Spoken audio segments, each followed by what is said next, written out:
Kumusta mga ka-homies? Napansin mo ba na kahit todo aircon ka para ka pa ring nasa loob ng oven, baka kasi may problema sa ventilation ng bubong mo? Alam nyo ba, maraming homeowners ang nagtatanong sa akin kung bakit sobrang init sa loob ng bahay nila kahit bagong gawa ang bubong. Ang sagot? Kulang o mali ang roof ventilation. Hindi lang to para sa comfort natin ha, ito ay para sa tibay at habang buhay na kalusugan ng ating bahay. Ngayon iwe-walk through ko kayo sa tatlong pinaka-common na ventilation systems na pwede nyong i-consider. Una, ang ridge vents. Ito yung mga butas na may cover sa pinakatuktok ng bubong nyo. Maganda to kasi consistent ang airflow at hindi masyadong halata sa labas. Pero tandaan, kailangan talagang magaling ang pagkakagawa para hindi kayo malubog sa ulan. Pangalawa, ang soffit vents. Familiar ba kayo dun sa mga butas o grills sa ilalim ng eaves ng bubong? Yun! Dito pumapasok ang fresh air mula sa labas at nag-circulate kasama ng ridge vent. Pero mag-ingat kayo, kung barado to ng dumi o natakpan ng pintura, parang wala ka ring ventilation.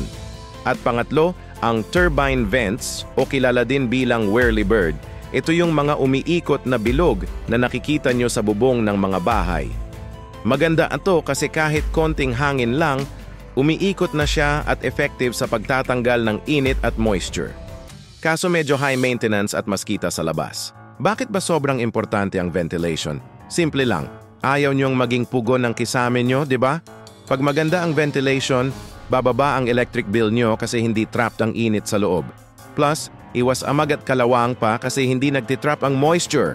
Para sa mga practical diyan, recommend ko ang soffit at ridge vent combo. Pero kung gusto nyo ng heavy-duty solution, pwede nyong dagdagan ng turbine vent. Tandaan nyo, huwag tipirin ang ventilation dahil init at moisture ang #1 kalaban ng bahay natin. Bago ko tapusin, abangan nyo ang next video natin tungkol sa roof insulation materials. Pag-uusapan natin ang foil, fiberglass at polyurethane foam. Para updated kayo, ismash nyo ang subscribe button at i-ring ang bell. Salamat sa pakikinig mga ka-homies. Kung may tanong kayo, comment lang sa baba. At kung gusto nyo pang matuto kung paano gawing mas komportable ang bahay nyo, i-follow nyo lang ako. Hanggang sa susunod,